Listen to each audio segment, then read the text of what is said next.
খবর 24 সাথে আপনাকে স্বাগত। নতুন নতুন খবর জানার জন্য আমাদের চ্যানেলে চোখ রাখুন। পূর্ব রেলের শিয়ালদহ ডিভিশনে পরিকাঠামো উন্নয়নের পথে আরেকটি বড় সাফল্য। গোবরডাঙ্গা স্টেশনে সফলভাবে লেআউট সংশোধন করা হয়েছে আর সেকশনাল স্পিড ঘন্টায় 50 থেকে বেড়ে 110 কিলোমিটার হচ্ছে। শনিবার ও রবিবার এই কাজ চলে।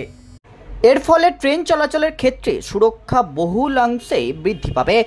জানা গেছে পরিকল্পিত মেগা ব্লকের মাধ্যমে এই কাজটি সম্পূর্ণ হয়। শিয়ালদহ বিভাগের অপারেটিং ইঞ্জিনিয়ারিং, সিগন্যালিং ও টেলিকমিউনিকেশন এবং ট্রাকশন ডিস্ট্রিবিউশন বিভাগে একসঙ্গে কাজ করছে। শিয়ালদহ ডিআরএম দীপক নিগমের নেতৃত্বে 400রও বেশি শ্রমিক আধুনিক ট্র্যাক মেশিন, টাওয়ার ওয়াগন ও অন্যান্য ভারী যন্ত্রপাতি ব্যবহার করে প্রকল্পটি নির্ধারিত সময়সীমার মধ্যেই সম্পূর্ণ করেন। কি কাজ হলো গোবরডাঙ্গা স্টেশনে? ট্র্যাক রিঅ্যালাইনমেন্টের জন্য 2টি পয়েন্ট স্থানান্তরিত করা হয় এবং 500 মিটার বাঁকা ট্র্যাক সোজা করা হয়, যা ট্রেনের গতি ও যাত্রা গুণগত মান উন্নত করবে।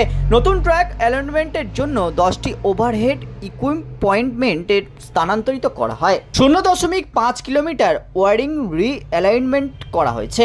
সিগন্যালিং সিস্টেমের উন্নতির জন্য point junction box, DC track circuit bond এবং 6টি গ্লু জয়েন্ট স্থানান্তরিত করা হয়। ট্রেন অপারেশন আরও নিরাপদ ও নির্ভরযোগ্য করতে 11 মিটার ট্র্যাক স্থানান্তরিত করা হয়। পূর্ব রেলওয়ে জেনারেল ম্যানেজার মিলিন্দকে দেউস্কর বলেন, শিয়ালদহ বিভাগের এই উন্নয়নমূলক প্রকল্প ট্রেন চলাচলকে আরও দ্রুত, নির্বিচ্ছিন্ন ও নিরাপদ করবে। যাত্রীদের ভ্রমণের সময় কমে আসবে এবং সামগ্রিক পরিষেবার মান উন্নত হবে। ব্যুরো রিপোর্ট, খবর 24।